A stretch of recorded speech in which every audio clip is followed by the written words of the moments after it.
अस्सलाम वालेकुम 7th class. I hope you all are fine and doing good. I hope आपको previous lecture समझ में आ गया होगा। That was the respiration in human beings. ठीक है, ह्यूमन बींग्स में रेस्पिरेशन किस तरह से होती है। 2 स्टेजेस थी उसमें, ब्रीथिंग एंड सेलुलर रेस्पिरेशन। हमने ब्रीथिंग को डिस्कस किया था और उसमें हमने डिस्कस किया था what is the respiratory system and what is the path followed by the air in respiratory system. That was the nostrils, then air moves towards the nasal cavity, then it goes in the lungs, then trachea, then bronchi and then lungs alveoli. फिर हमने discuss किया था इनको one by one. हमने discuss किया था कि nasal cavity के अंदर फाइन हेयर्स होते हैं और वो डस्ट पार्टिकल्स को ट्रैप करते हैं। फिर म्यूकस होता है ट्रेकिया के अंदर, वो भी डस्ट पार्टिकल्स को ट्रैप करता है और एयर को वार्म करता है। फिर हमने लंग्स का स्ट्रक्चर थोड़ा सा डिस्कस किया था कि राइट और लेफ़्ट लंग होते हैं। लेफ़्ट लंग में 2 लोब्स होते हैं और राइट लंग में 3 लोब्स होते हैं। ठीक है, और लंग्स के अंदर एल्विलाई होते हैं, that are the small pouches और air sacs that trap the air. Then we have discussed the inspiration and expiration. Breathing in is called inspiration and breathing out is called expiration. ठीक है, and the number of times a person breathe in a minute is called the breathing rate. ये हमने हमारा previous lecture था। Now comes toward our topic of discussion is gas exchange in lungs. How gases are exchange in the lungs. During each inspiration oxygen riched air enters the lungs and their alveoli. Then oxygen is absorbed by the alveoli and is soon is picked up by the blood. अब यहाँ से आप picture के through आप इसको देख सकते हैं गैसेस का एक्सचेंज कैसे हो रहा है कि यहाँ पे ये एल्वेलाई का स्ट्रक्चर है और ये ब्लड कैपिलरीज हैं, उसके इर्द गिर्द ये हवा जो एयर है वो एल्वेलाई के अंदर आ जाती है। Oxygen inside and carbon dioxide out पर मूव करेगी। जब ऑक्सीजन इनसाइड आ जाती है ये ब्लड साइड पर मूव करना होता है, वहाँ से यहाँ पे ब्लड जो है इसको ऑक्सीजन को कैप्चर कर लेता है। ब्लड ऑक्सीजन को कैसे कैप्चर कर लेता है, इसके साथ बाइंड कैसा होता है।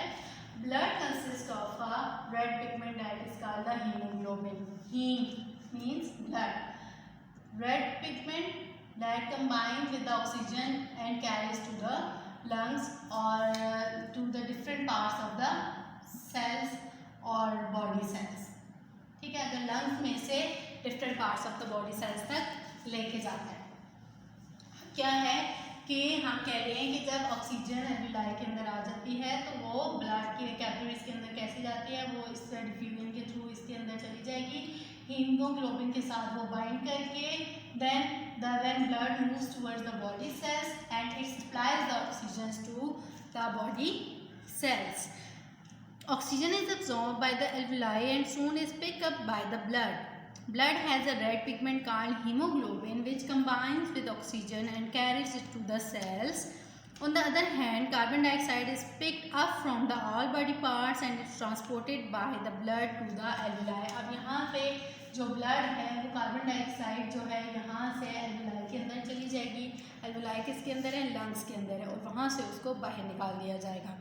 During expiration, carbon dioxide rich air is given out from the alveoli. तो ये हमारा ब्रीथिंग का जो गैसेस एक्सचेंज है ये हमारी इस तरह से होती हैं।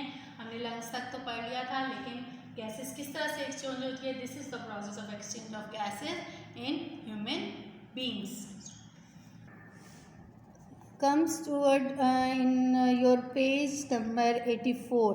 ठीक है, पॉइंट्स टू रिमेंबर। अब इसमें हमने देखना है कि हमने इस चैप्टर में क्या क्या पढ़ा है। एक्सरसाइज में हम आगे पहले हम पॉइंट्स टू रिमेंबर डिस्कस करेंगे, then we will discuss the important definitions. Open your book, page number 84.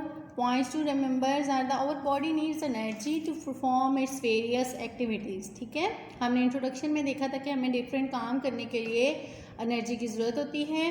Then food is broken down in the presence of oxygen to produce carbon dioxide, water and energy, that is the respiration. ठीक है, कि खाना जो हम खाते हैं वो broken down होता है स्मॉलर पीसेस में, जो कि हमें एनर्जी देता है। Respiration takes place in the 2 stages, breathing और एक्सटर्नल ब्रीथिंग, और इंस्पिरेशन और एक्सपिरेशन। ठीक है, कि हमने पढ़ा था ब्रीथिंग और एक्सटर्नल होगा, सेलुलर होगा तो वो इंटरनल रेस्पिरेशन होगा। Then gaseous exchange involves taking in oxygen and giving out carbon dioxide. की गैसेस कैसे एक्सचेंज होती हैं? ऑक्सीजन हम अंदर लेके जाते हैं और कार्बन डाइऑक्साइड को बाहर निकालते हैं। The mechanism of taking in oxygen and giving out carbon dioxide is called breathing. The two kinds of respiration are aerobic and anaerobic respiration। हमने इनका डिफरेंस भी लिखा था कि क्या है। The absence of oxygen is called anaerobic respiration and presence of oxygen is called aerobic respiration। हमने इसकी डेफिनेशन को डिफाइन किया था। N means not, ठीक है, means oxygen absent है। The number of times a person breathe in a minute is called breathing rate। ठीक है, ये लास्ट लेक्चर में भी हमने डिस्कस किया था। ब्रीथिंग रेट क्या होता है कि 1 inspiration and 1 expiration is called breathing. ठीक है, 1 inhalation and 1 exhalation constitute 1 breath. There is a pair of lungs in the chest cavity. ठीक है, हमारे अंदर 2 लंग्स होते हैं ना। In human beings the gases exchange takes place in the alveoli and the different animals have different method of breathing. हमने discuss किया था इंसेक्ट में कैसे होता है, फिशेस में कैसे है, फ्रॉग में, अर्थवर्म में और ह्यूमन बींग्स हमने डिस्कस किया था ये डिफरेंट एनिमल्स में how gases exchange occurs in different animals.